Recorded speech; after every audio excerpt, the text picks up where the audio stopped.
On a pensé que peut-être, parce qu'il y a des moments d'échange comme aujourd'hui, où on est là ensemble, où on peut, nous, entendre qu'est-ce que vous avez à dire, le nous, là, de l'académique, des gens qui font de la recherche, et vous, pratique. Mais pour le reste de l'année, je dois dire que des moments de rencontre puis des endroits de rencontre comme ceux-là, ils sont plutôt limités. Ça serait le fun de le faire plus souvent. On pourrait penser collectivement à comment pourrait le faire. Mais les médias traditionnels demeurent un contexte d'échange d'informations. Nous, on entend votre point de vue lorsque vous le communiquez aux médias.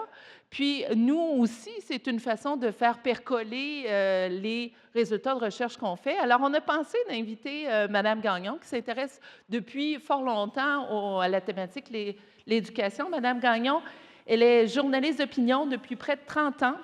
Une figure bien connue du paysage médiatique québécois, elle occupe le poste de directrice adjointe de l'information au Journal de Québec, tout en signant régulièrement des chroniques d'actualité pour les pages Journal de Québec et Journal de Montréal. Ses analyses portent notamment sur la politique municipale et provinciale, en plus de l'éducation, bien entendu. En parallèle de sa carrière journalistique, Mme Gagnon est autrice. Elle a publié plusieurs romans historiques, de même qu'une biographie de l'ancien maire de Québec intitulée Le Code Le Baume, Confidence d'un maire de Québec.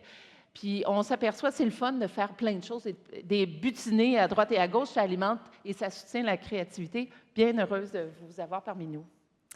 Merci. Bien, bonjour tout le monde. Moi, je sors un peu du lot parce que je ne fais pas de recherche dans votre domaine. Je fais de la recherche, par contre, mais en sciences politiques. Alors, ça me fait plaisir d'être là. Puis, merci à Mme Ouellette Morin de m'avoir invitée. Elle me demandait ce matin si ça me nourrissait professionnellement, ce que j'entendais aujourd'hui. Et évidemment, oui, beaucoup. Et c'est l'intérêt aussi de couvrir des colloques comme ceux-là parce que ça nous force à réfléchir, ça nous amène des angles différents. Donc, merci. Là, pour moi, c'est vraiment riche. Et donc, c'est pour ça aussi que quand on m'a contactée pour participer, j'ai immédiatement accepté. D'abord, comme chroniqueuse, j'ai souvent écrit des papiers là-dessus sur les écrans et les jeunes parce que ça m'interpellait comme humain et ça m'intéressait de le développer comme journaliste et aussi comme maman, comme plusieurs d'entre vous dans la salle là, qui êtes parents. J'ai vécu le perpétuel combat avec l'encadrement du temps d'écran. Là, ma fille est adulte aujourd'hui, mais bon, c'est quand même toutes sortes d'étapes là, à partir du moment où ils peuvent, plus vieux un peu dans son cas. Aujourd'hui, c'est encore plus jeune, mais utiliser les fameux écrans. Alors, dans le cadre de ce combat-là, comme parent, je me suis souvent demandé aussi comment ça pouvait être possible que ma fille puisse avoir accès à des plateformes qui, dans le fond, l'amenaient constamment à retourner. Hein. Sinon, elle perdait ses points, puis là, pour elle, c'était la fin du monde. J'avais beau y expliquer, mais les jeunes ne comprennent pas nécessairement que ça n'a pas trop d'importance, ils le font quand même. Alors que même la publicité qui s'adresse aux enfants et tout ça est réglementée, on n'a pas le droit de diffuser de telle heure à telle heure. C'est pas le cas vraiment pour, en fait, pas du tout, pour les plateformes numériques. Là, il y a des réflexions qui s'amorcent par rapport à tout ça, mais bon, comme journaliste, ça aussi, évidemment, ça m'interpelle. Et je me dis, comment ça se fait qu'on n'a pas pensé avant à réglementer? Bon, on sait que c'est plus difficile quand, par exemple, les États-Unis refusent de le faire, ça a un effet d'entraînement, c'est plus difficile de le faire chez nous. Mais quand même, je me dis qu'on ne peut pas non plus baisser les bras. J'entends souvent dire, puis on l'a entendu aussi durant le colloque aujourd'hui, qu'il ne faut pas diaboliser les écrans, qui sont là pour rester, pas nécessairement aujourd'hui, ça ne changera pas, mais parce que quand j'en discute avec d'autres parents, avec des gens, c'est quelque chose, un discours qui revient beaucoup. Vous devez l'entendre aussi, vous les chercheurs, puis les gens qui êtes dans le domaine de l'éducation. Mais moi, Je suis d'accord en partie avec ça, que ça ne changera pas dans le sens qu'on va avoir des écrans dans nos vies, mais je pense que ça peut changer dans l'utilisation et dans l'encadrement qu'on en fait. Puis on a eu toutes sortes d'exposés super intéressants là-dessus aujourd'hui, toutes sortes de présentations qui montrent des pistes de solutions. Mais donc, je pense les parents, je le disais tantôt, ne savent plus où donner de la tête pour tenter de limiter le temps d'écran, sachant maintenant les impacts, puis ça c'est grâce à vous, en recherche, qu'on sait maintenant un peu plus, dans le fond, quels sont les impacts de tout ça sur le développement du cerveau, de plusieurs aptitudes sociales. Et dans le fond, puis ça aussi, on l'a beaucoup dit aujourd'hui, mais c'est l'utilisation excessive, puis le type d'utilisation aussi qui cause problème. On le constate à différents niveaux, puis je pense que c'est là-dessus qu'il faut agir. Il y a eu aussi d'autres situations dans notre société où on s'est dit à un moment donné que c'était correct, comme par exemple, je pense à la cigarette. C'était une habitude sociale, tout le monde fumait. On fumait même quand j'étais petite là, dans la chambre d'hôpital de ma mère qui venait d'accoucher, à l'aréna, à l'école secondaire. On revenait chez nous, puis même si on ne fumait pas, nos vêtements sentaient la cigarette. Puis on ne voyait pas trop de problèmes jusqu'à temps qu'on constate, finalement, grâce à la recherche, qu'il y avait des impacts importants, puis qu'on devait agir, puis qu'on devait encadrer. Là, vous allez me dire, ouais, bien, les écrans, c'est quand même pas la cigarette. Je suis d'accord.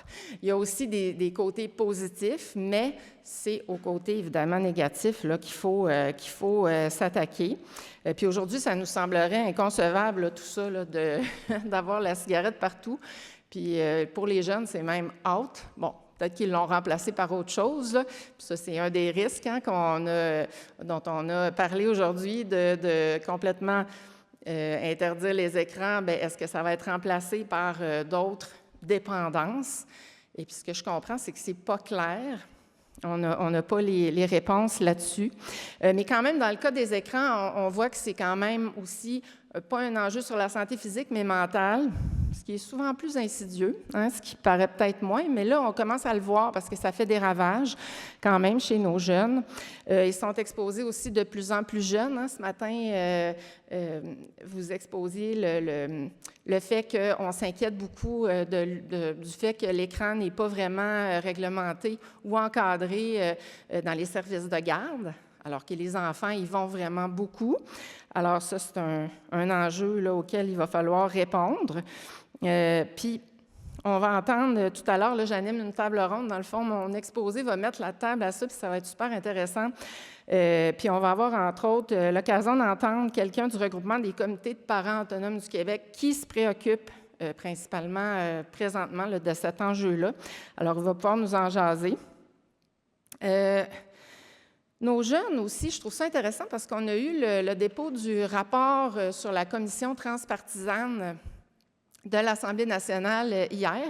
J'en ai parlé à beaucoup de gens aujourd'hui. Beaucoup de gens n'avaient pas eu le temps, comme moi, de le lire entièrement parce que c'est quand même volumineux, mais il y a des trucs vraiment, des belles pistes de solutions là-dedans. Entre autres, moi, ce que je trouvais intéressant, et ça, j'ai aussi une intervenante dans la table ronde qui va nous en jaser, sur le fait que les jeunes avaient beaucoup été consultés là-dedans et qu'ils étaient prêts à avoir une certaine forme d'encadrement. Ils sont prêts, ils ont l'ouverture à avoir des solutions, aussi à ce qu'on intègre des activités dans leur vie qui vient remplacer les écrans. Alors ça, c'est le fun de les consulter, mais c'est le fun de voir leur ouverture, puis je trouve que ça donne espoir en quelque part aussi. Faut que je vois si je suis en train de... Non, ça va dépasser mon temps. Mais il reste que, ce qui ressort dans ce rapport-là, justement, c'est qu'on dit qu'il faudrait mettre de l'avant des activités qui vont permettre de remplacer les écrans. On en a eu tantôt, ils nous ont fait bouger aussi. Et puis, c'est vrai que c'est en leur offrant des alternatives que les jeunes vont délaisser les écrans, mais des alternatives qui les nourrissent. Puis là-dessus, si vous n'avez pas vu le documentaire qui a été présenté hier et qui est disponible publiquement sur l'école en nature, je crois que, oui, Dr. Geoffroy est là et c'est elle qui est l'instigatrice de ce projet-là. Mais c'est intéressant parce qu'on suit là-dedans des jeunes qui vont en nature durant les heures de classe. Là, vous allez me dire, c'est pas possible tout le temps, c'est pas possible partout. Mais je pense que ça avait l'air, en tout cas, de se faire relativement facilement. Et il y avait surtout des impacts assez importants qu'on observait sur les interactions des jeunes, la diminution de l'anxiété, de divers symptômes. Je trouve que ce genre de piste-là que la commission a mise de l'avant, bien, c'est intéressant. Puis c'est intéressant pour nous, les journalistes aussi, de les explorer. Ce qui ressortait aussi beaucoup aujourd'hui, c'est qu'il y a un manque important de données probantes sur les effets des écrans, mais aussi sur les effets des solutions qu'on essaie de mettre en place. Comme là, au Québec, on a interdit les cellulaires et les appareils dans les classes. Et là, en septembre, on va les interdire tout court. Mais ce que je réalise en écoutant les gens aujourd'hui, c'est qu'il n'y a pas beaucoup d'études. On nous parlait d'une étude. Je pense que ça ne peut pas être représentatif non plus, là. Donc, on essaie, hein, on y va par essai-erreur, mais dans le fond, on n'a pas pensé à tester des choses avec des chercheurs avant. On avance un peu, on navigue à vue, comme on dit. Alors ça, pour nous, les journalistes, c'est questionnant.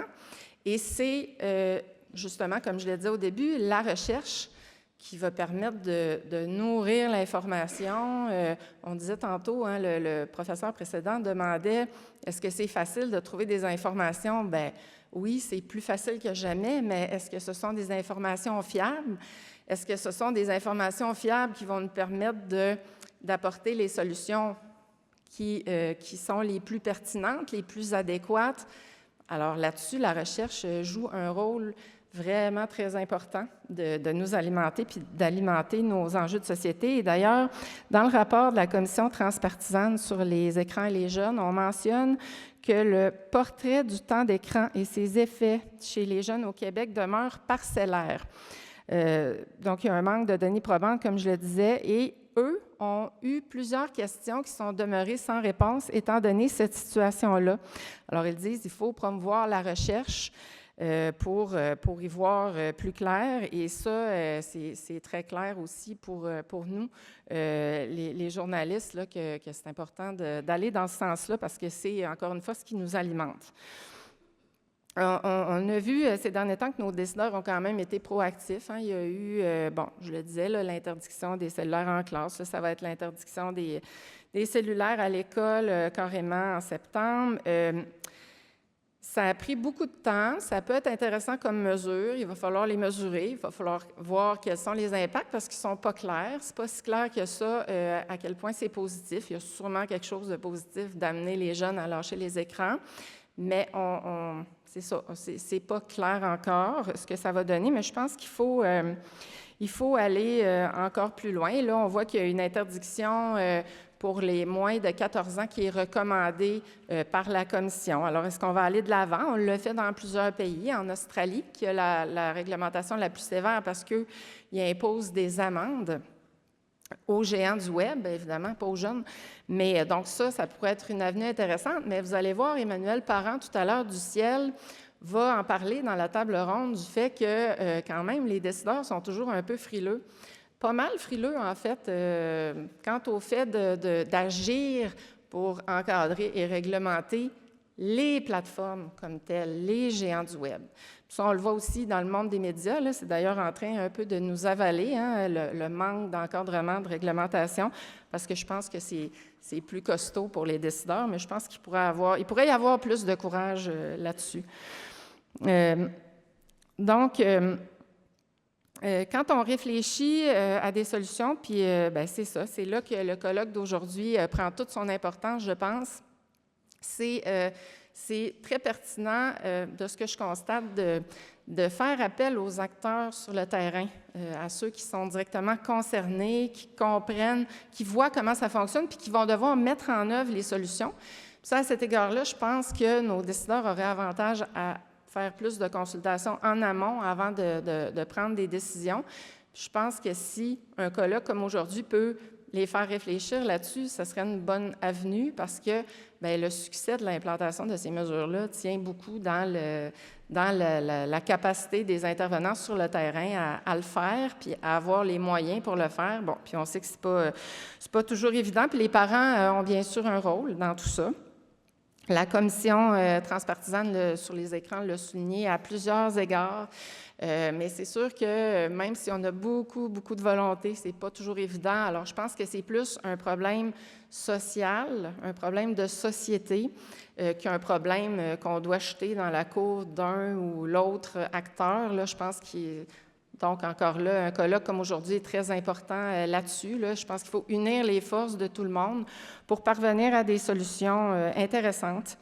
En terminant, bien, je vous invite à me lire si ça vous intéresse parce que je vais écrire un papier là, qui va parler de la journée d'aujourd'hui, de ce que j'ai constaté, de mes réflexions et tout ça là, dans le Journal de Québec et de Montréal. Et puis, bien, c'est ça, c'est ce que j'avais à vous exposer. Puis, ce qui va suivre, c'est la table ronde là, que je vais animer avec plusieurs experts et une directrice d'école qui va venir nous parler d'une expérience très précurseur qui est pas mal intéressante. Alors voilà, merci beaucoup. Merci. Peut-être l'opportunité de poser, si vous le voulez, une question? Peut-être pas? Non? On passe tout de suite à la table ronde. Alors bonjour, maintenant que le setup est officiellement installé, je vais présenter les invités d'abord rapidement. Alors Isabelle Martel, qui est directrice de l'école secondaire d'Oka. Sylvain Martel, conseiller stratégique et porte-parole du regroupement des comités de parents autonomes du Québec. Bonjour. Emmanuelle Parent, qui est cofondatrice et directrice générale du Centre pour l'intelligence émotionnelle en ligne, donc le CIEL. Bonjour. Allô. Ensuite, Anne-Marie Turcotte-Tremblay, professeure adjointe à la Faculté des sciences infirmières de l'Université Laval. Et enfin, Florent Michelot, professeur adjoint en technologie éducative à l'Université Concordia. Alors, bienvenue à tous et je sens qu'on va avoir un échange très intéressant. Je commence avec vous, Madame Martel, pour que vous puissiez nous parler de ce que je disais tout à l'heure, donc une expérience précurseur à votre école.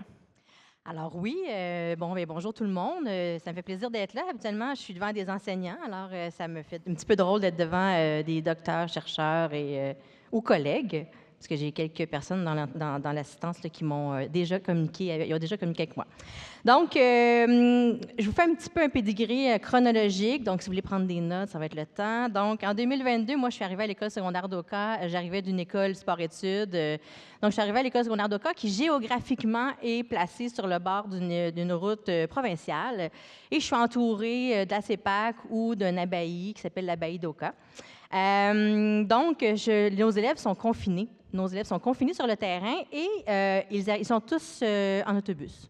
Donc, tantôt, la question par rapport à est-ce que les élèves marchent, ça fait de l'activité? Non, chez nous, les 1200 élèves sont en autobus ou en berline. Dans mon école, il y a 1200 élèves, je vous l'ai dit. C'est une clientèle régulière. C'était du PEI au départ. Et beaucoup d'adaptations scolaires. Je vais être à 20 groupes l'année prochaine, donc du TSA, du CSP et du DM. Et puis, il y a eu un remaniement d'école dans mon secteur. Donc, on a une clientèle qui a dû quitter et une équipe qui a dû quitter pour accueillir une école alternative, dans le fond, et une équipe aussi qui venait avec. Il a fallu refaire une équipe. Alors là, je me suis dit, on va faire des formations, du team building, etc. On va apprendre à se connaître parce qu'il y avait vraiment des nouvelles personnes dans l'école. Et puis, on a fait la formation. J'ai fait venir la formation par mon centre de service, mes collègues qui sont en arrière, allô, sur l'anxiété et la santé mentale chez nos jeunes. Bon, c'était en lien avec le déménagement, parce que vous comprendrez que le déménagement est le deuxième le plus anxiogène là, pour un humain après un décès. Et puis, il y avait une diapositive qui était par rapport à Ciel, pose ton écran d'Emmanuel, qui est juste à côté de moi, de cet organisme-là. Et on s'est mis à regarder nos élèves dans l'école. Moi, j'ai une équipe de 175 employés. Et puis, on s'est mis à regarder nos élèves. Et on s'est dit, mon Dieu, il faut faire quelque chose. Ils ne se parlent pas, ils sont sur leur téléphone, ils ne savent pas jouer, ils ne savent pas danser. Toutes des choses comme ça qu'on s'est dit, OK, on a affaire à quelque chose. Donc, cette diapositive-là nous a vraiment frappés. Alors, on a décidé d'interdire le téléphone en classe à partir de septembre, mais pas juste en classe.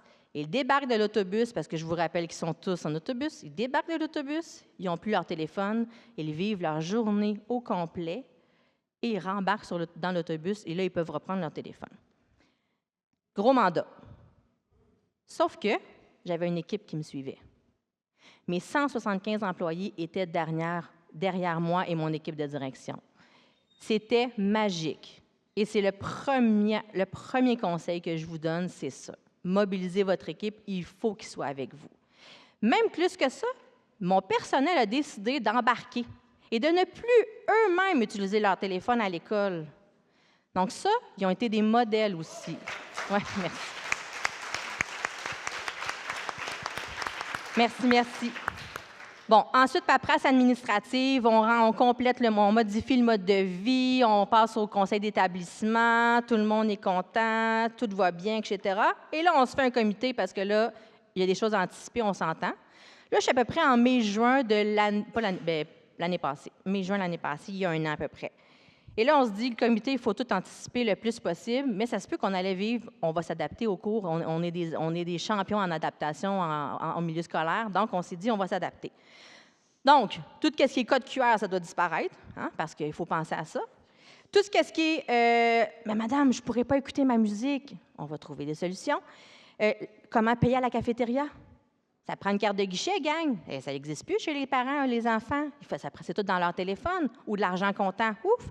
Donc là, entente avec la cafétéria pour dire des cartes prépayées, etc., tout le kit.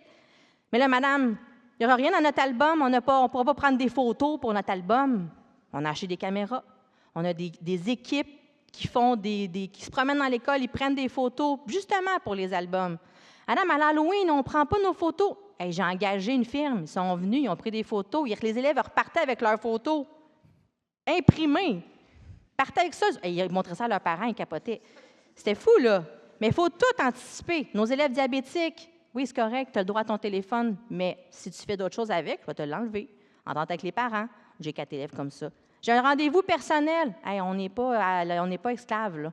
On va t'ouvrir un local, tu vas prendre ton téléphone, tu vas pouvoir avoir ton rendez-vous téléphonique avec ton médecin. Il n'y en a pas de problème. On n'est pas dans la rigidité complète. On est dans l'écoute, la compréhension, l'adaptation et on s'assure de bien faire tout ça. Assurément, je vous dis, ça vous prend des surveillances supplémentaires. Moi, j'avais 10 surveillantes. Parce que ça reste des ados et s'ils ne m'avaient pas fait des petites cachettes de se dire on s'en va dans le bois ou dans les toilettes, j'aurais été déçue. Bon, ça reste des adolescents. Mais vous avez mis ça en place quand même assez rapidement, tout très ça, rapidement, là. Très rapidement. Mais encore une fois, j'avais la mobilisation de mon équipe. Si vous n'avez pas votre équipe en arrière de vous, ça ne fonctionnera pas, je vous le dis. Et les élèves, il y en a qui m'ont dit on n'a pas consulté les élèves. Ben non, on est là pour leur expliquer comment ça fonctionne puis pourquoi on fait ça pour eux. On est comme des parents dans un milieu scolaire. On remplace le parent de 9 à 4. Donc, on prend les décisions pour eux. C'est ça qu'on est comme bons parents. Donc, oui, on a sensibilisé les parents. On leur a envoyé des lectures. On a donné des arguments aux enseignants pour justement qu'en classe, ils puissent donner des arguments du pourquoi on fait ça. Nos élèves, c'est des élèves intelligents. Quand ils comprennent pourquoi vous leur faites faire, que vous leur interdisez quelque chose, ce pas des épais, excusez. Ils sont très intelligents, nos ados. Et ils comprennent, donc ils sont capables de prendre conscience de ce qu'ils sont en train de faire. Là, vous m'avez dit avant, hein, la table ronde tantôt, il y a eu beaucoup de questionnements sur est-ce que ça fonctionne, est-ce qu'il y a des impacts positifs? Énorme. Mais vous les vivez, là. Moi, je les vis au quotidien. Je les vis au quotidien, les impacts. J'y arrive, là, passage primaire, secondaire, j'ai avisé ça aux parents. Faites pas de dépenses inutiles. Je l'ai fait avant-hier. Faites pas de dépenses inutiles. Interdiction des cellulaires. Les parents étaient ovation, étaient contents. Je viens de leur économiser plein d'argent. Mais la clé, c'est la communication. La communication avec vos parents, avec les parents, les lectures. Parce que c'est vrai que durant le premier mois d'interdiction à l'école, il y a eu un impact à la maison. Premier CE, les parents, « Madame, ils sont sur leur téléphone jusqu'à 9h, 10h, 11h le soir parce qu'il faut qu'ils rattrapent. » Parfait.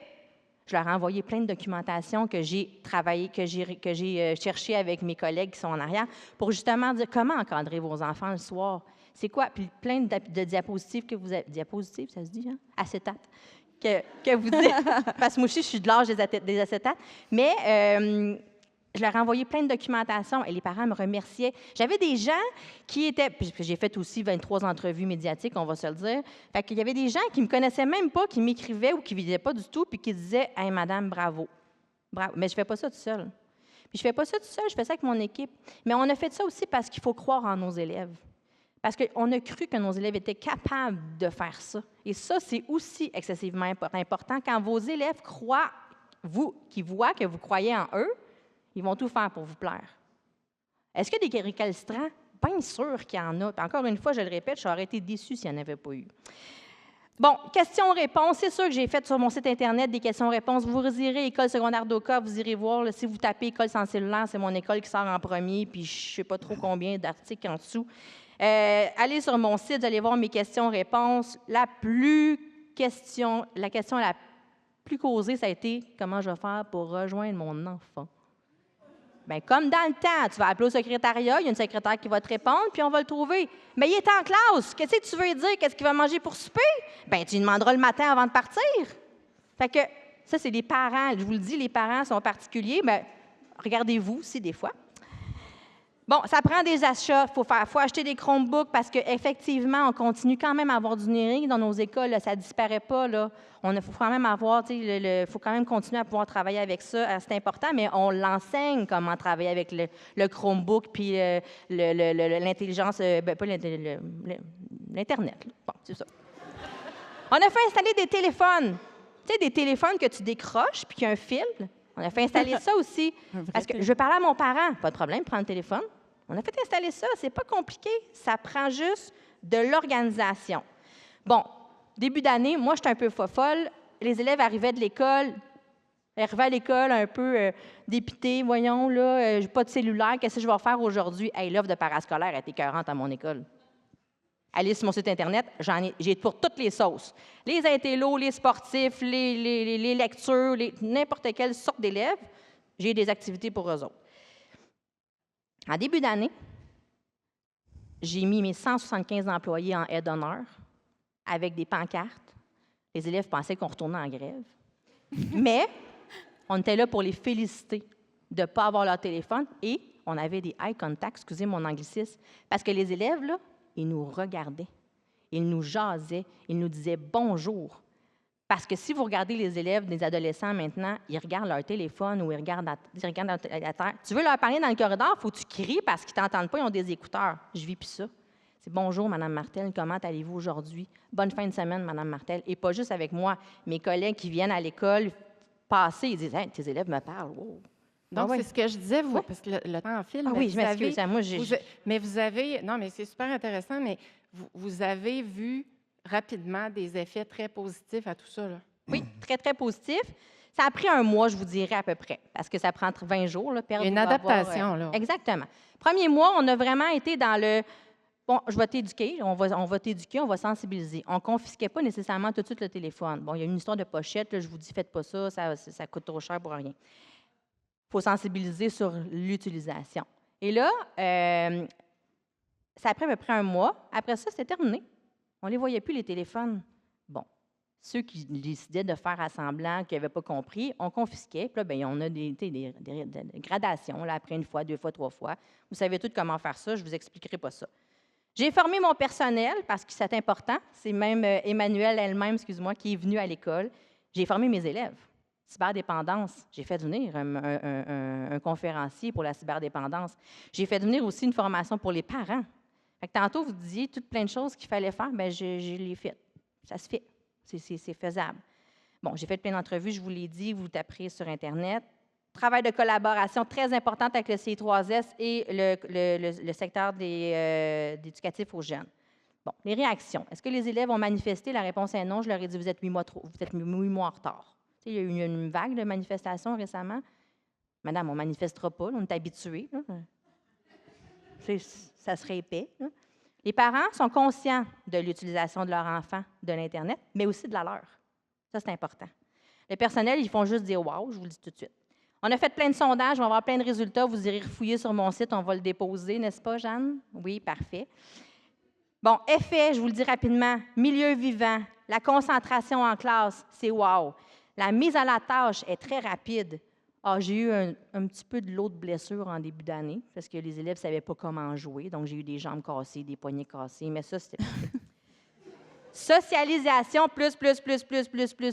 Entre les élèves, ils ne savaient pas comment socialiser, les élèves. Ils ne savaient même pas comment se retrouver dans l'école Hey, as-tu vu mon ami? Il vient de passer. Non, il est parti par là-bas.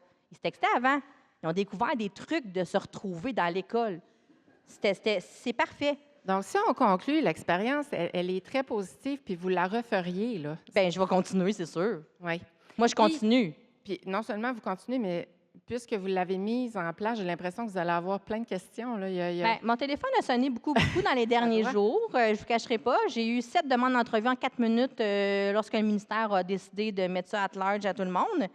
Mais là, je vais sortir un rapport avec la gang là, pour justement aider mes collègues direction d'école là, pour ça. Mais je vous dis 2 choses. Mobilisation de votre personnel, argument pour vos élèves, pas pour les convaincre, pour les influencer, puis pour qu'ils comprennent pourquoi on le fait ça, puis ça va être parfait. Mais j'ai plein d'autres choses à vous dire, mais je vais arrêter. Merci. Merci beaucoup. À toi. Je ne sais pas si c'est à toi. Alors, Sylvain Martel, notre prochain intervenant du regroupement des comités de parents autonomes du Québec, je le disais un peu tantôt, il y a un dossier là, qui vous préoccupe particulièrement présentement, et c'est l'usage des écrans dans les services de garde. Vous en faites comme un cheval de bataille là, actuellement. Oui. Oui, parce que, en fait, il y a une crainte aussi chez les parents, c'est que de dire on va interdire l'usage du cellulaire dans l'école, que ça devienne un peu comme une case qu'on va cocher dans les politiques gouvernementales. Ça règle tout. C'est réglé. Ouais. C'est beau. Puis on le voit un peu parce qu'on parle aussi beaucoup de l'intimidation, comme quoi ça peut venir enrayer l'intimidation.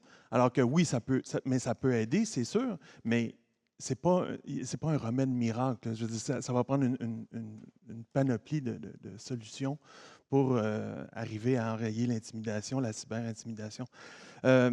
Donc, oui, nous, une des choses qui nous préoccupe, puis c'est un peu dommage aussi parce que dans le rapport qui est sorti hier, il y a toute la partie préscolaire qui a comme été oubliée. Un peu escamoté. Là, ouais. On dirait qu'il y a comme un trou noir dans cette partie-là. Et puis, ben, chez les très, très jeunes qui passent souvent beaucoup de temps au service de garde, c'est 70 des élèves au Québec qui fréquentent les services de garde en milieu scolaire. Ça arrive vraiment souvent que, bon, je vais utiliser l'expression, là, on parque les enfants devant un film, des vidéos, quelque chose. Pourquoi on le fait? Il y a plein de raisons, des manques de ressources, mais il reste que ça devient du temps d'écran qui, moi, pour un parent, je ne le vois pas. Moi, je me fais dire, il faut que je gère le temps d'écran, il faut qu'on limite le temps d'écran pour les jeunes en bas âge, les jeunes, bon, vous savez, là, on l'a vu toute la journée, là, il y a des gradations, mais il y a 8 heures dans la journée que je ne sais pas qu'est-ce qui se passe. Il n'y a pas de règle comme telle, on ne sait pas quel encadrement, c'est comme si ça tombe dans une craque. Oui, puis je n'ai pas nécessairement la communication. Nous, on a participé à la commission spéciale et puis on a consulté les parents là-dessus et puis on leur a demandé, est-ce que vous êtes bien informés sur l'usage des écrans, surtout l'usage ludique, parce que l'usage pédagogique, bon, ben, ça revient aux enseignants ça, de gérer ça. En même temps, on serait intéressé d'avoir l'information, mais surtout l'usage ludique. Et puis, en fait, il y a comme 80 quelques % des gens qui n'étaient pas informés du tout de qu'est-ce qui se passe à l'école. Et puis, quand on demandait, quand vous êtes informé, qui vous informe, bien, il y avait 70 % des gens qui disaient, ben, c'est mon enfant. Donc, il n'y a pas de communication systématique entre l'école et le parent. Donc, ça devient difficile à évaluer. Tu sais, moi, je ne peux pas dire à mon enfant le soir, ben OK, là, tu pourrais faire une demi-heure. Je ne sais pas, il y en a peut-être fait pendant 4 heures au service de garde. Là, il a peut-être regardé 2 films. Donc, c'est extrêmement difficile. Nous, c'était une de nos recommandations qu'on a vues hier dans le rapport, qui n'a pas été retenue, mais on continue à penser qu'il faut qu'il y ait un partenariat très, très proche. Puis, Mme Martel l'a souligné, on n'est pas parents en passant, mais Mme Martel l'a souligné, et puis il faut qu'il y ait une collaboration très, très proche. Puis, cette collaboration-là est basée sur un échange d'informations, c'est important. Moi, je ne peux pas, parce que mon enfant est hors de ma vue pendant une grande partie de la semaine, je ne pourrais pas arriver à une gestion saine des écrans si je n'ai pas l'information de ce qui se passe à l'école. Ça va prendre un tome 2 de la commission spéciale. Bien, heureusement, il y a beaucoup de recommandations de la commission qui est de enquêter plus. Donc, Oui, parce que vous plaidez pour ça, hein, plus d'expertise, plus de moyens. Ce que je disais tout à l'heure, vous aussi, ça vous parle? Là? Oui, oui, tout à fait. Parce que, oui, il ne faut pas juste s'en tenir à des solutions simplistes et il ne faut pas juste s'en tenir non plus à l'appareil, l'outil. Parce qu'on l'a vu ça aussi tout au courant de la journée, il y a certaines problématiques qui se cachent en fait derrière l'écran. Nous, en fait, pour les parents, les deux, tantôt vous avez dit un cheval de bataille, c'est un peu ça. Les deux dossiers importants, c'est justement améliorer la communication. Puis, en fait, la communication parent-école, elle est importante et elle est à améliorer sur toutes sortes de dossiers, mais sur les écrans, je pense qu'il y a quelque chose à faire là. Et aussi le service de garde, parce que on l'a vu là, aujourd'hui, les tout-petits, c'est ceux qui subissent le plus d'effets sur l'exposition aux écrans. Et puis, c'est aussi ceux qui passent le plus de temps dans les services de garde en milieu scolaire. Donc, il y a comme une espèce de tempête parfaite là, pour que ces enfants-là en subissent malheureusement des conséquences à plus long terme. Donc, puis on a des parents qui sont très, très, très actifs en ce sens-là. En fait, moi, je pourrais souligner le comité de parents du Centre de services des Chênes qui ont formé un sous-comité justement pour l'usage des écrans dans les écoles. Ils proposaient déjà, là, il y a plusieurs mois, l'interdiction totale dans les écoles de leur centre de service. Ils ont aussi un groupe de travail sur qu'est-ce qui se passe au niveau primaire, parce qu'au niveau primaire, naturellement, le cellulaire est beaucoup moins présent, mais l'écran récompense est là beaucoup. L'écran ludique est là beaucoup. Ce n'est pas toujours de la récompense non plus. Hein. Des fois, comme je l'ai dit tantôt, c'est juste pour boucher un trou d'activité, puis pas nécessairement parce qu'il pleut, puis on ne peut pas aller dehors, pas nécessairement parce qu'il se passe quelque chose qu'on doit se rabattre là-dessus. Donc, il y a des parents qui prennent les choses en main, puis qui réclament à leur centre de service des politiques qui vont plus loin que ce que le ministère et le ministre proposent. Mais je pense que c'est qu'un début, parce que c'est des exemples comme l'école à Oka, c'est sûr que ça fait boule de neige. Là. On voit la réussite. Puis on se dit, ben on veut ça dans On notre s'en école aussi. inspire, là, Ben oui, c'est on s'en sûr. inspire. C'est Puis sûr. le parent a un rôle à jouer à la maison, mais de la façon que notre système scolaire est construit, le parent a un rôle à jouer à l'école aussi. Il est actif dans la gouvernance scolaire, donc il faut proposer, il faut aller de l'avant, et il faut aussi le faire de façon collaborative, parce que ben c'est ça, ça prend Probablement l'accord que de quand il y a l'équipe. une forme d'encadrement, c'est plus facile d'établir un système de collaboration aussi, là, mais en tout cas, je pense que ça va être intéressant de suivre l'évolution de cet enjeu-là. Merci beaucoup. On passe à Emmanuel Parent.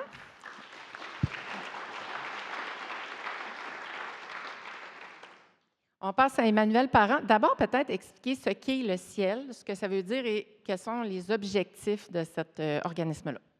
Oui, allô? OK. Le ciel, donc cet acronyme, parce qu'on manque d'acronymes là, dans le secteur de l'éducation. Hein, on a l'OPES, l'OPE, en tout cas, bref. Ciel, Centre pour l'intelligence émotionnelle en ligne. Donc, nous, depuis 2019-2020, ce qu'on fait, c'est qu'on va à la rencontre des jeunes. C'est une initiative qui est partie par et pour les jeunes, où on est allé consulter des adolescents pour, en fait, créer un atelier où on irait les écouter puis les outiller pour soulever un esprit critique sur notre utilisation des écrans puis avoir des outils pour aider notre bien-être au quotidien. Aujourd'hui, où est-ce qu'on en est? En fait, on est appuyé par le ministère de la Santé et des Services sociaux, on est appuyé par l'Institut de santé publique du Québec. Puis, on va donner des ateliers dans les écoles primaires, donc au dernier cycle du primaire, dans la 4e, 5e et 6e année, puis aussi dans tout le secondaire. Puis avant de parler davantage, en fait, je vais vous faire quelque chose qu'on fait avec les ados dans les ateliers, OK? Donc, je sais qu'on parle d'écran, mais je vous invite tout le monde à sortir votre téléphone cellulaire, OK? Puis on va aller voir ensemble une fonctionnalité qui s'appelle le temps d'écran. Ici, à main levée, qui a une petite notification le dimanche pour dire son temps d'écran? OK, à peu près la moitié. Ceux qui n'ont pas la main levée, bienvenue. OK. Donc, tout le monde, on s'en va dans nos réglages. Donc, c'est la petite roue grise. Si vous avez un Apple, un iPhone, c'est réglages. Si vous avez un Android, c'est paramètres. Hein, ils se différencient. Et ensuite, vous allez aller défiler vers le bas. Ceux qui ont un iPhone, vous allez cliquer sur temps d'écran. Il y a un petit sablier sur un carré mauve. Et les personnes qui ont un Android, un appareil Google, c'est bien-être numérique et contrôle parentaux. Ça marche? Peut-être que pour certains d'entre vous, vous ne l'avez pas activé. Donc là, il faut accepter de donner nos données en faisant confiance à la confidentialité de Apple. Et vous allez voir le nombre de temps moyen que vous avez passé aujourd'hui sur votre téléphone. Donc là, moi, je vois aujourd'hui, c'est 4h38. Oh, je ne suis pas des recommandations. Hein? Afficher toute l'activité. Ah, je vois aujourd'hui, je suis à 2h56. 4 heures, c'est ma moyenne par jour. Là, je me dis, OK, 2h56, je vais vers le bas. C'est quoi les applications que j'ai le plus utilisées? Je vois qu'il y a l'application Message en haut. Ensuite, il y a Instagram, Messenger, Gmail.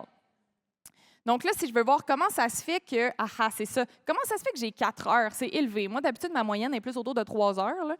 Mais je vois que je suis allée sur Google Maps tous les jours. Donc là, qu'est-ce que je me dis? J'ai un esprit critique sur mon utilisation. Je me dis, bien, c'était pas juste de la perte de temps, j'étais sur Google Maps. Ce réflexe-là, c'est exactement le réflexe que les ados ont à leur propre égard, c'est-à-dire d'essayer pas juste de parler en termes de temps d'écran, mais de qu'est-ce que j'ai fait sur mon écran, puis comment ça a pu m'affecter. Donc, quand je fais ça dans les classes de secondaire, les réactions, souvent, c'est être étonné. Ici, à main levée, qui est étonné du chiffre devant soi, parce qu'il est super bas ou super haut?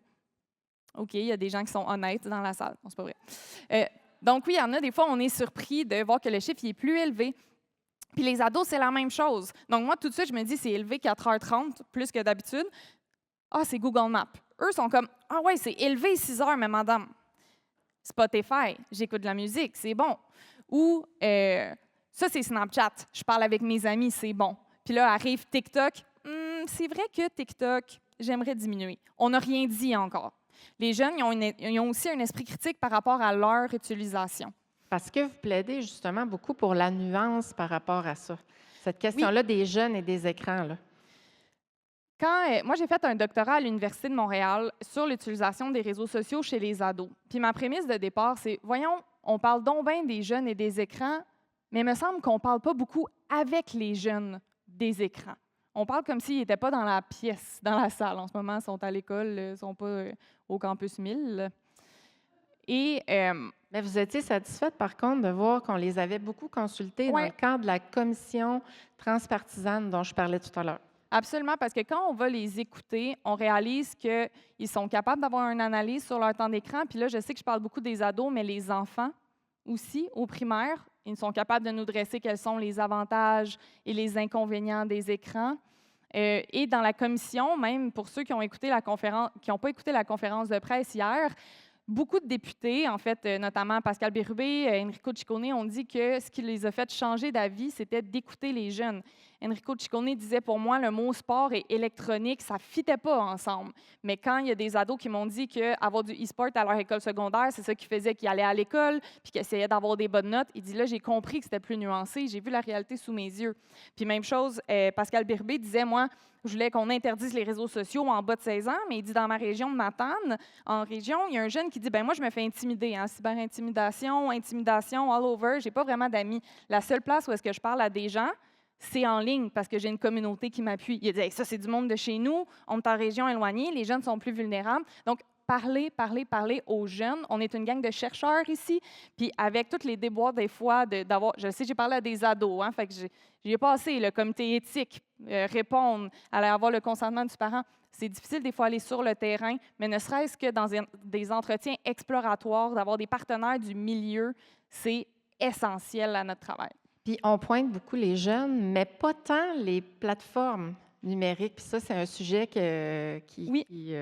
On regarde beaucoup les jeunes, mais les jeunes, eux, quand on leur demande qu'est-ce qui les inquiète, deux choses. Premièrement, puis après, je vais avoir fini. Une première chose, quand j'étais dans une classe au primaire la première fois, il y a 2 ans, quand on a parti notre premier atelier, on fait aussi des conférences pour les parents. Je dis aux jeunes, ouais, je vois vos parents, les parents de votre école ce soir. Donc, avez-vous des messages pour les parents que je vais leur ramener? C'est anonyme, là, je ne dirai pas votre nom.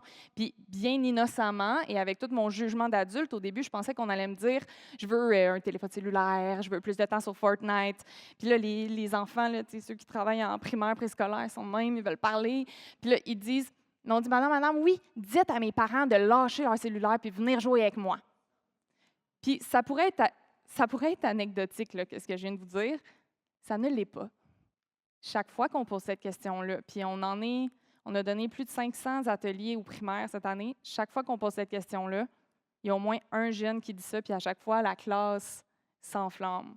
Deuxième chose, des questions qu'ils vont nous poser, c'est « Madame, comment je fais pour être sur Snapchat puis parler avec mes amis? Mais je veux pas qu'ils sachent où j'habite. Je veux pas qu'ils aient les données sur moi. Je veux pas qu'ils sachent toutes ces informations-là. Nous, adultes, on est rendus habitués. Moi, j'accepte les conditions, je suis de même, j'accepte tout. Bien, je caricature. Les enfants, ils nous disent, voyons, comment je fais pour me protéger? Je suis obligée de payer. Donc, comment est-ce qu'on peut tenir responsables les industries, que ce soit les plateformes de réseaux sociaux ou l'industrie du jeu vidéo, de créer des espaces qui ne seront pas nocifs pour les jeunes? Puis là, même, j'embarque pas dans toutes les mécaniques persuasives là, qui sont dans les jeux vidéo. Dans la commission, dans le rapport, ils découragent, en fait, ils veulent qu'il y ait une interdiction des boîtes à l'eau aléatoires qui sont les loot box, une interdiction des microtransactions aussi dans les petits jeux mobiles. Donc, on cherche à responsabiliser l'industrie. On va voir comment ça se passe. Puis, du côté des réseaux sociaux aussi, on veut qu'il y ait une meilleure modération. On le sait, depuis qu'il y a la présidence de Trump, les réseaux sociaux tendent plus vers cette liberté d'expression en fait, qui permet un discours haineux sur les plateformes. Puis les jeunes voient cette intimidation, en tout cas la haine circuler en ligne. Donc, le rapport aussi exigeait qu'il y ait une meilleure modération. Donc, c'est sûr que quand on parle des jeunes, il faut voir c'est qui les personnes responsables, puis c'est nous ici, là, c'est les adultes. C'est ça, il y a plusieurs responsables sur le sujet. Merci beaucoup, Emmanuelle Parent. Ça fait plaisir.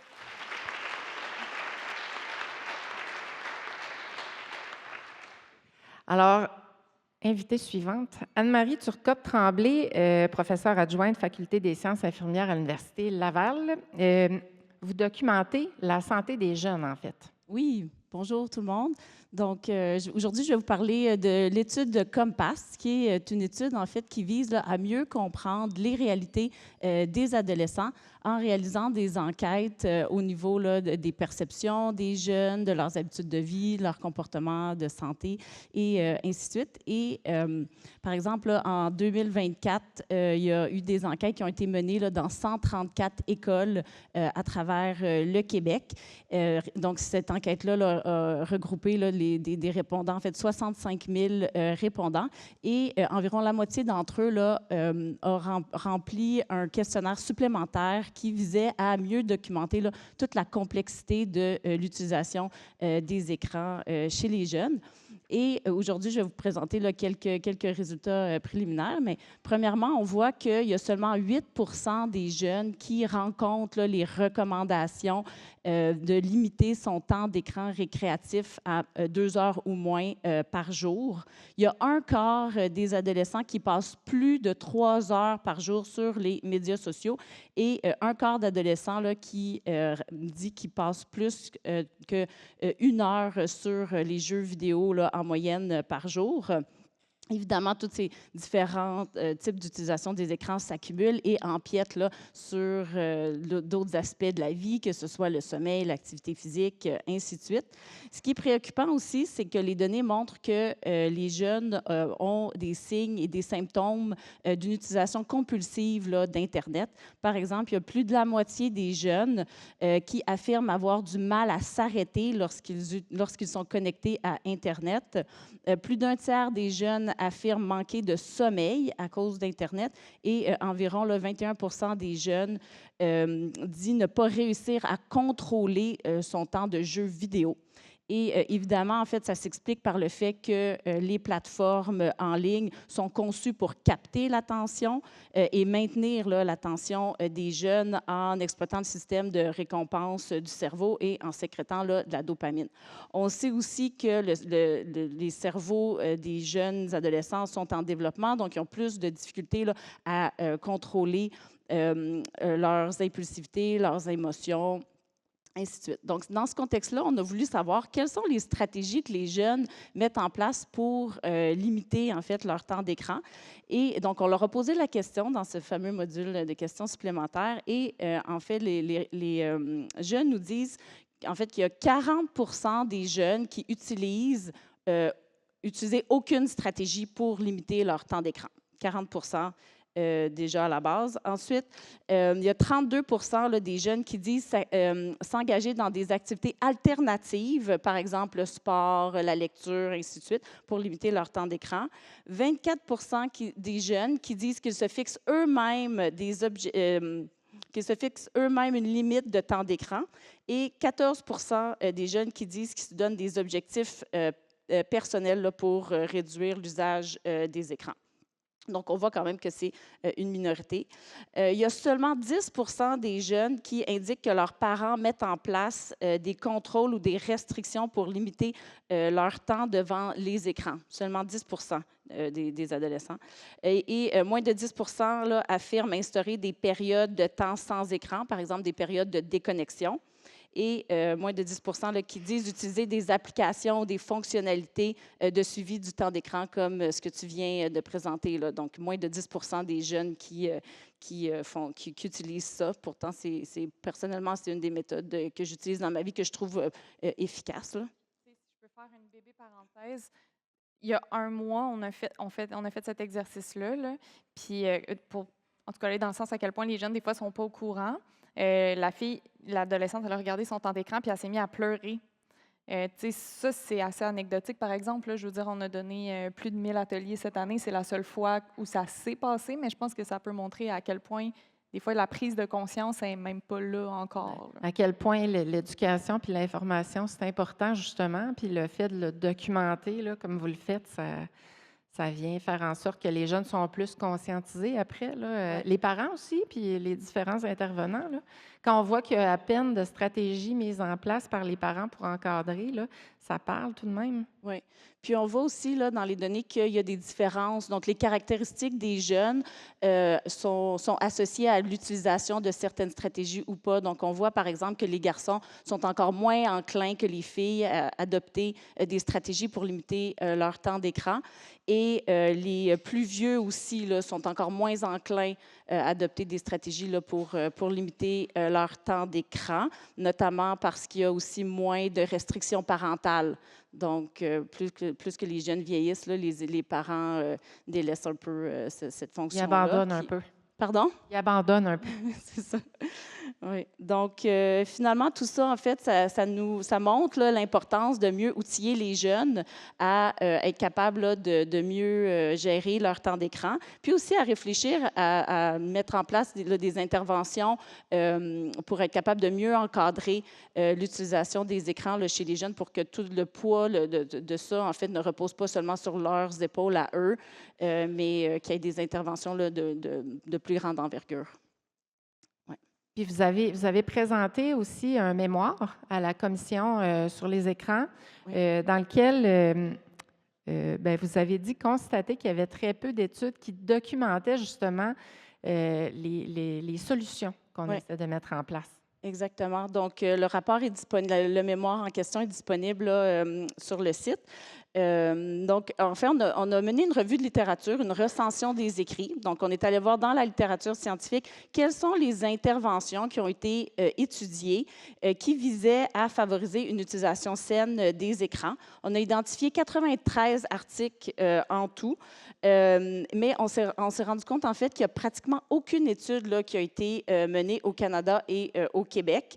Et la grande majorité des études qui évaluaient là, les interventions visant à favoriser une utilisation saine des écrans étaient des interventions implantées en milieu scolaire. Donc, il n'y a pratiquement rien sur les interventions dans les domiciles, donc dans les ménages.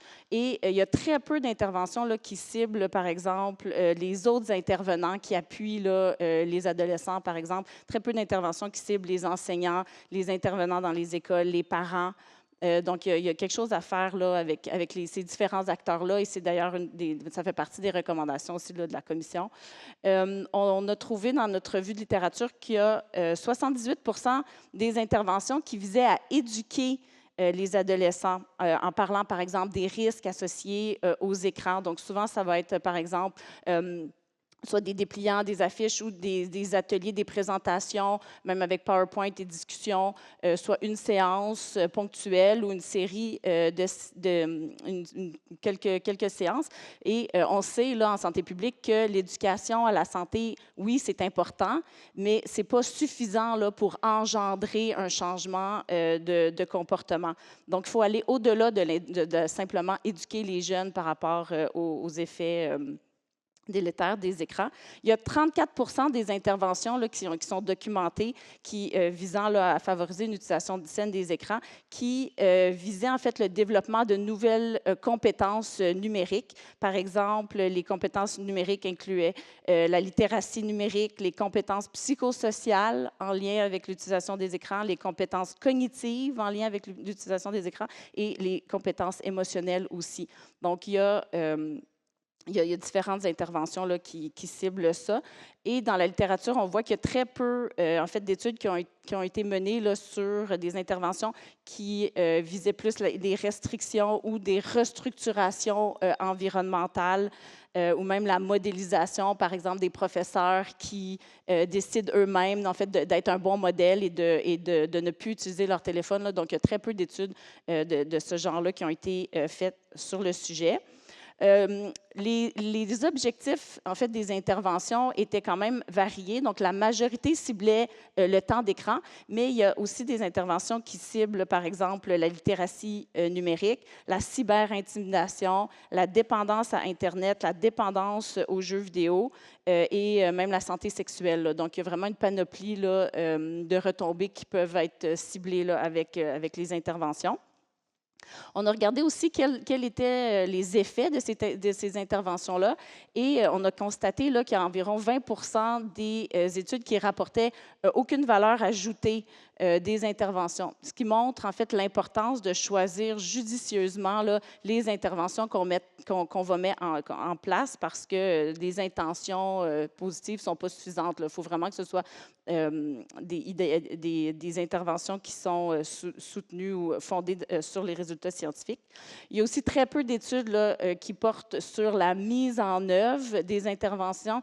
Donc, par exemple, les conditions gagnantes là, que vous avez présentées en lien avec l'école d'Oka. Donc, on voit là, qu'il y a toutes sortes de leçons qui ont été apprises de cette expérience-là, mais ce n'est pas documenté dans la littérature scientifique. Donc, quels sont les facteurs facilitants et les barrières. Il y a un besoin d'études sur ça. Il y a quelques études, par exemple, qui montraient que c'est important d'associer les parents pour renforcer là, les objectifs des interventions, l'importance aussi du soutien gouvernemental. Donc, ça, c'est des éléments qui sont importants. Donc, plusieurs angles morts de la recherche. Là, exactement, oui. Constate. Plusieurs angles morts, oui. Et puis, donc, c'est ça. Donc, finalement, en conclusion, dans le mémoire qu'on a soumis là, à la commission, on demande, en fait, de développer des interventions qui sont fondées sur des données probantes et d'évaluer la mise en œuvre de ces interventions-là et les retombées, tout aussi en tenant compte là, des inégalités sociales de santé, parce qu'il y a des études aussi qui montrent que les interventions ne vont pas agir là, ou fonctionner de la même façon avec différents sous-groupes de la population. Donc, c'est important aussi de prendre ça en considération. Beaucoup de matière à réflexion. Merci beaucoup, Mme Turcotte-Tremblay.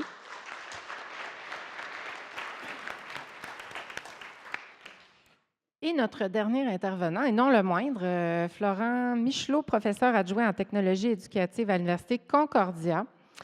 Alors, bonjour. Bonjour. Vous vouliez nous parler d'abord de prudence méthodologique. Oui, écoutez, d'abord, merci beaucoup de l'invitation, puis merci aussi beaucoup aux organisateurs pour cette journée-ci. Je souhaitais parler effectivement de prudence méthodologique parce que je pense que cette journée, au moins en partie, a contribué à déconstruire certains discours alarmistes que l'on va retrouver beaucoup dans les médias. Est-ce qu'il faut être alarmiste? Probablement. C'est vrai qu'il y a des effets délétères, c'est vrai qu'il y a des effets négatifs, et ils sont nombreux. Mais on voit aussi qu'il y a énormément de limites dans tous les travaux qui ont été menés, qui sont très souvent rapportés, parfois mal rapportés. C'est aussi notre travail en tant que médiateur scientifique, autant dans la presse que nous en tant que chercheurs, de faire ce travail de vulgarisation et de présenter les choses beaucoup plus finement qu'elles ne le sont rapportées actuellement. Donc, faire preuve de beaucoup de finesse, montrer que tout n'est pas si noir. On est bientôt à l'heure du 5 à 7 du vendredi, fait qu'on va regarder le verre à moitié plein. Les choses ne vont pas si mal, et y compris les études scientifiques, les observations, les approches expérimentales nous montrent que les choses sont à nuancer. Il y a des faiblesses méthodologiques, c'est vrai, notamment le fait qu'il y a beaucoup de mesures auto-rapportées, ce qui fait qu'on a encore de la difficulté à bien jauger quelles sont certaines réalités. Il y a effectivement aussi le fait qu'on va beaucoup s'appuyer sur du déclaratif, parfois qui va être assez approximatif, ce qui fait qu'on va aussi, on l'a vu tout à l'heure, hein, la question du temps d'écran, c'est une notion qui est extrêmement floue, qui est très composite, qui recouvre une immense diversité de réalités, de pratiques qu'on aurait tort de mettre tous et toutes dans le même panier. Regardez Dora l'exploratrice du haut de mes 42 ans, ce serait une très mauvaise idée sur le plan de mon apprentissage personnel. En revanche, m'instruire sur Wikipédia, ça a de toute autre conséquence. Et puis donc, j'ai envie de dire, il y a aussi la question de la causalité, on l'a abordé aujourd'hui, un petit retour sur les principes de base en sciences, mais causalité ne fait pas, corrélation n'est pas nécessairement synonyme de causalité, loin s'en faut. Donc il faut réussir à distinguer tous ces différents aspects dans la recherche. Et au final, il y a aussi beaucoup de sujet très complexe. Très, très complexe, qui n'est pas simple à vulgariser. Donc heureusement qu'on a ce genre d'espace pour rendre les choses peut-être plus claires, y contribuer. Le deuxième aspect, il est peut-être plus compliqué, c'est de sortir de ce que j'appelle la panique morale. Et Dieu sait que politiquement, suivez mon regard, ça peut être une tendance qui peut être facile à suivre. Lorsque je parle de panique morale, c'est aussi avoir tendance à proposer des solutions qui vont être simples, pour ne pas dire malheureusement simplistes. L'interdiction des cellulaires dans les écoles, comme elle a pu être rapportée au regard d'expériences par le passé comme en Suède, est en fait beaucoup plus nuancée lorsque l'on regarde comment les choses ont été mises en place dans un pays comme celui-ci. À toute fin pratique, en quoi ça consistait la pratique dans les établissements suédois depuis une dizaine d'années? Ça a été, comme mon collègue Alexandre Lepage l'évoquait tout à l'heure, faire mieux avec moins, éventuellement parler de davantage de numérique sans nécessairement parler de numérique. Et lorsque l'on a vu le mois dernier, donc suite au premier rapport qui a été publié par le comité transparlementaire à l'Assemblée nationale, il y a eu aussi une tentation de présenter les recommandations de la commission, du comité, comme étant très homogènes, très univoques, alors que, et là encore très simpliste, alors que la proposition des députés à l'Assemblée nationale, quel que soit leur parti, était beaucoup plus subtile.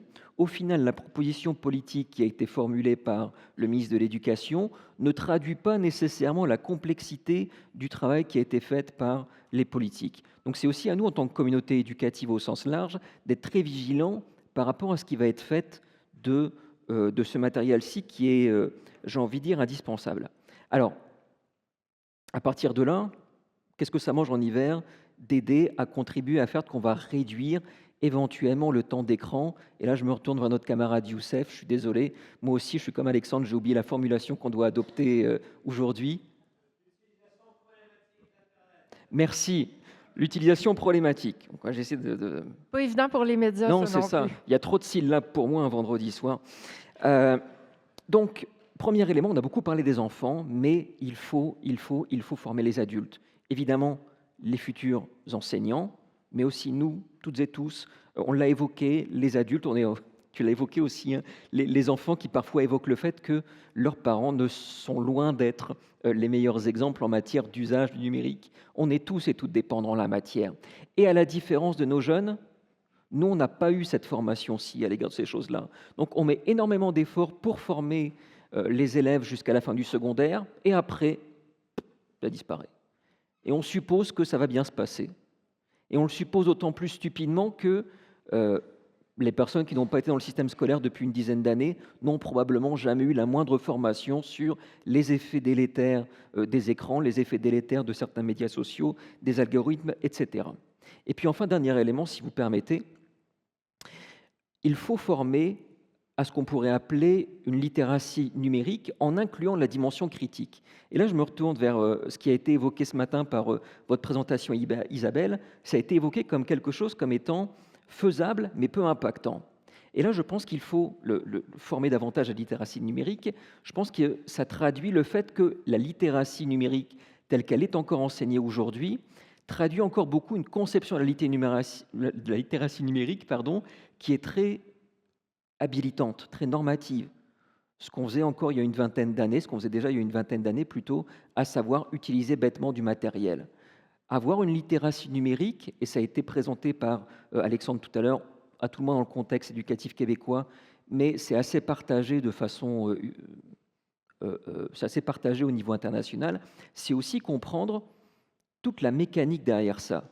La mécanique algorithmique, la mécanique économique, la mécanique informationnelle, la mécanique médiatique, la mécanique aussi environnementale. Donc, former correctement au numérique doit aussi comporter ces enjeux-ci. Et là, je pense qu'en la matière, on a encore des croûtes à manger. Il faut regarder ce qui se fait dans d'autres nations. Je pense notamment la Belgique a un formidable Conseil supérieur de l'éducation média qui fait un travail formidable depuis des dizaines d'années. Ça pourrait être une source d'inspiration extrêmement riche. Ils produisent énormément de fascicules qui peuvent être mobilisés par les enseignants, des activités pédagogiques, mais aussi des fascicules pour les parents. Donc vraiment du matériel qui peut être très, très, très parlant. Au final, on le voit, puis ça a été évoqué pour la question de l'école d'Oka, la solution, elle ne viendra probablement pas de grandes politiques univoques, telles que l'on semble malheureusement, ce vers quoi on semble malheureusement s'enligner, mais c'est davantage un travail de dentelle. Vous avez fait un travail formidable avec l'ensemble de votre communauté éducative, incluant les parents, incluant vos employés, incluant vos élèves. Et ça, malheureusement, ce n'est pas des déclarations péremptoires ministérielles qui pourront nous permettre d'aller dans cette direction-ci. Donc félicitations pour votre travail. Et puis ça pourra se traduire de façon très différente dans d'autres établissements, mais ce n'est pas grave. Ce qui compte, c'est qu'on puisse embarquer le monde derrière. Plusieurs solutions, beaucoup de recherches, beaucoup de formations. C'est un peu le résumé de la journée, hein, des différents exposés auxquels on a eu droit. Merci à tous nos intervenants. Pour ma part, j'ai trouvé tout ça très intéressant. Peut-être qu'on peut les applaudir. Ensuite, on prendra des questions.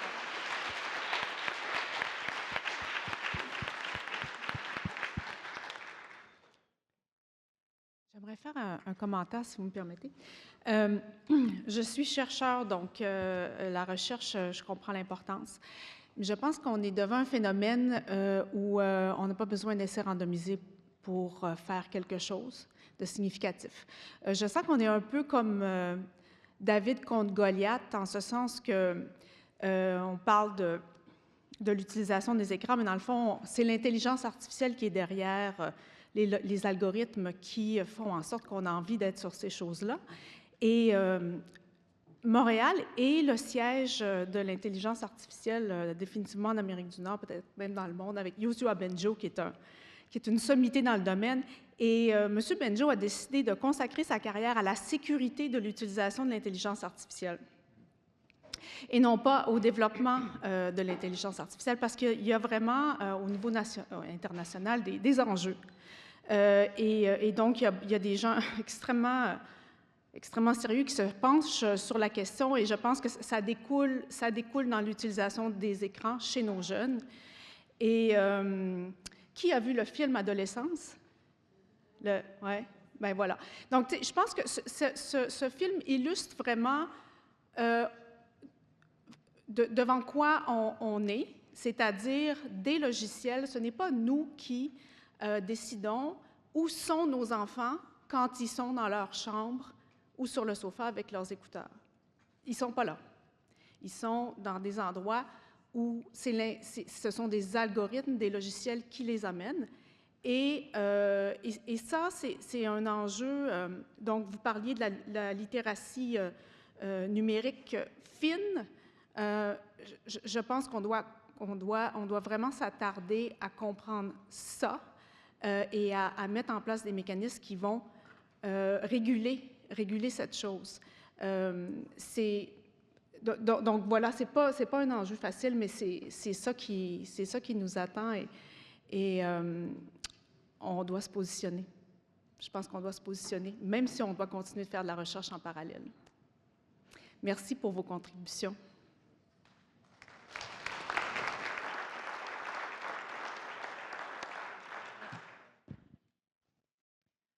Je ne sais pas s'il y avait d'autres questions, sinon ce serait le mot de la fin. Mais moi, je répondrais peut-être à ça. Oui, merci vraiment de votre commentaire. Puis c'est d'autant plus pertinent quand, dans le film Adolescence, on tire à l'extrême quand même les conséquences d'un contenu extrême où les algorithmes de recommandation ont poussé vraiment le jeune dans des contenus très misogynes puis qui a posé l'irréparable. Mais dans les écoles, en ce moment, dans un de nos ateliers, notamment, on parle, dans tous nos ateliers, on va décrire quels sont les algorithmes de recommandation, que l'objectif des plateformes, c'est pas notre bien-être, c'est de faire du profit, etc., de manière nuancée. Là. Puis, ils le comprennent même en 4e année, à 9 ans, ils le savent que quand ils voient un contenu de chien ou s'ils trippent sur le Real Madrid, tout ça, j'écoute pas le soccer, moi, mais en tout cas, les jeunes au primaire, ils écoutent ça, là. Que l'algorithme va comprendre qui est leur joueur préféré, que plus ils regardent un contenu, plus... Fait qu'il y a quand même quelque chose de, à 9 ans, l'enfant est capable de comprendre le fonctionnement des recommandations, mais quand on arrive avec l'esprit critique, malheureusement, des fois, on rencontre, en tout cas, rendu au secondaire, une certaine passivité de genre, mon contenu, je le choisis, ça me dérange pas. Donc là, mettons, pour les personnes qui travaillent avec des ados, on peut leur donner des stratégies pour essayer de contrôler plus le contenu qui nous est affiché par les recommandations. Puis, avec les jeunes au primaire, c'est sûr que, disons, on va essayer d'analyser une vidéo avec un jeune de primaire, disons, de quelqu'un qui fait une routine. Tu sais, on a un jeune de 6e année, mercredi, un jeune de 6e année qui m'a dit « Non, mais madame, il faut que tu aies le bon mindset. » J'étais comme, OK. Puis là, il voit des vidéos de gens qui se réveillent à 4 heures du matin, qui se font à déjeuner, qui vont s'entraîner. Puis là, quand je dis, est-ce que c'est réaliste, ça? Il va me dire, c'est pas réaliste, là, les transitions sont vraiment belles. Alors qu'un jeune comme moi, j'ai pas de capacité. Donc, il faut vraiment les accompagner vers l'esprit critique. Puis voilà, donc dans l'éducation, moi, je vois vraiment de l'espoir puis une capacité des jeunes de comprendre. Après, la fameuse image de David contre Goliath, là, c'est David qui gagne à la fin de ça.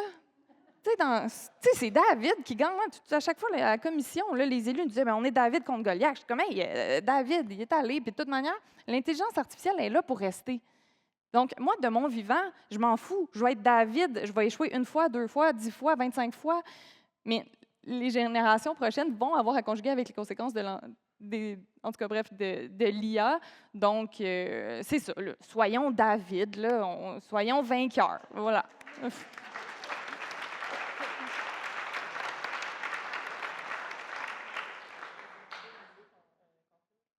Oui, ça va tout à fait dans le même sens. Je nous exhorte toutes et tous de faire un acte de souveraineté individuelle et collective numérique à l'égard de cette question-ci. Individuelle, on travaille beaucoup dessus et c'est peut-être malheureusement le principal problème dans nos travaux. C'est qu'on va partir du principe qu'il faut davantage former sur le plan individuel nos élèves, les parents, les adultes, les collectivités, les futurs enseignants, etc. Malheureusement, sur le plan de la souveraineté collective numérique, on a encore des croûtes à manger là-dessus. Et on se tournerait volontiers vers nos politiques. Qu'attendez-vous en la matière? C'est peut-être beaucoup plus simple de dire que l'on va interdire le cellulaire dans nos écoles à compter de septembre prochain, plutôt que de poser des gestes beaucoup plus restrictifs éventuellement vis-à-vis des grandes plateformes algorithmiques, Meta, TikTok, etc. À nous de poser les gestes en conséquence pour que cette décision soit prise. Mais ça se fait, ça. Moi, j'ai coupé tout. Wi-Fi, TikTok, il n'y a plus rien. Plus rien. Ah ouais. C'est sur l'LTE, puis là, les parents reçoivent la facture, fait que Ah ouais. plus rien. Après, voilà, la gestion des algorithmes, ça peut aussi se décider à l'Assemblée nationale et à la Chambre des communes. Je le sais.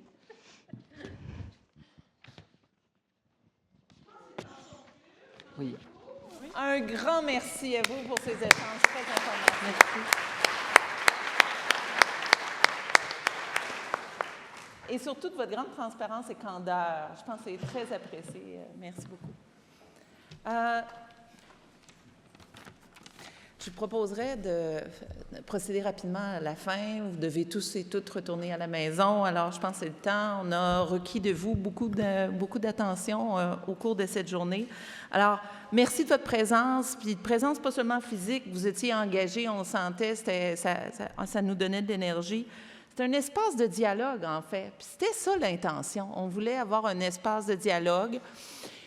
Puis c'est vrai qu'on a beaucoup parlé, mais par vos interventions, on voyait les différences individuelles dans vos interventions, des préoccupations qui ne sont pas toutes les mêmes, elles sont toutes importantes. On a entendu des choses. Pour les chercheurs, ça nous allume parce que c'est plein d'opportunités de faire des choses autrement, puis ça nous nourrit beaucoup. Mais moi, une prochaine fois, si on organise une suite à cela, peut-être plus d'espace d'échange, d'espace pour vraiment avoir un échange plus important. Moi, ce que j'ai beaucoup aimé, on a entendu beaucoup d'idées, on a osé la complexité. Hein? On a parlé de simplisme, on ose la complexité, on ose aussi se dire les choses. Je pense que c'est le point de départ pour avoir un dialogue réel et productif, de se dire les choses, d'accepter de discuter d'une opinion qui pourrait ne pas être celle des autres. Je pense que c'est vraiment le point de départ. On a entendu parler de plein de choses, je pense que ça a été très intéressant, mais une chose, je pense, qui nous parle beaucoup, c'est à quel point, puis ça a été le constat qu'on a fait suite à la consultation publique, à quel point les acteurs et actrices des milieux scolaires ainsi que les parents sont engagés. Ils souhaitent être interpellés, plus encore participer à la recherche et à la mise en œuvre de solutions, réfléchir avec, hein, on a dit par et pour, hein, bien, je pense qu'on est là-dedans, pas juste pour gérer les écrans ou gérer l'application de réglementation qui nous sont dites, mais aussi plus globalement pour soutenir le développement global des enfants. C'est ça vraiment notre réelle intention. Alors qu'on clôture la journée, je pense que c'est une invitation à poursuivre. Hein, poursuivre la forme, on verra bien, mais très certainement poursuivre à travailler ensemble. Et j'aimerais vous rappeler aussi, d'abord finaliser sur une chose. Je vous remercie de votre engagement. Vous êtes surchargés dans vos milieux et encore, vous dédiez du temps pour venir échanger avec nous. Je trouve ça inspirant. Alors, merci beaucoup. On a beaucoup applaudi ceux et celles qui ont présenté et qui ont donné de leur temps. Je les remercie beaucoup, mais je vous remercie, vous aussi, qui avez déployé le temps pour venir ici. Là. Merci beaucoup.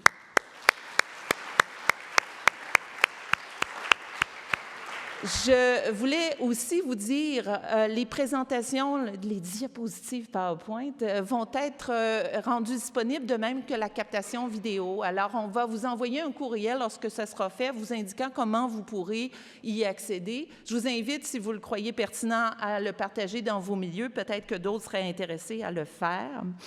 Je voudrais aussi vous dire que il y a des boîtes à lunch qui restent. Alors, si, pour certains d'entre vous, peut-être retournez-vous à l'extérieur, vous avez un autobus Orléans ou un train à voir, allez vous chercher une boîte à lunch si ça vous tente de manger la même chose, ou peut-être choisissez une affaire différente. Ou si vous allez à la maison des ados, des enfants qui ont faim, puis ça vous tente d'avoir un free pass, là, c'est le temps d'aller chercher une boîte à lunch. Aussi, on va ramasser les cocards, on pourrait les réutiliser dans l'avenir. Il va y avoir quelqu'un qui va prendre les cartes d'identification au lieu de les jeter à la poubelle.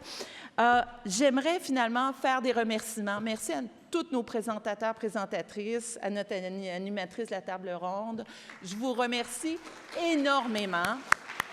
Je voudrais aussi remercier toute l'équipe de l'OPES qui a organisé, qui ont imaginé cette journée, et en tout particulier Marie-Kim Chabot et Mélanie Bouliane qui ont investi beaucoup de temps. Puis ils sont probablement en train de vous attendre dehors, mais je vais répéter leur remerciement, mais au moins on l'aura fait collectivement. J'aimerais beaucoup souligner la grande détermination et l'intelligence de Sylvana Côté, qui est l'instigatrice de cet observatoire et qui nous donne des ailes, hein, d'une certaine façon. Alors, merci beaucoup pour ça. J'essaie de voir vite si j'ai tout dit. Je pense que oui. Alors, un grand merci et peut-être on va se revoir bientôt.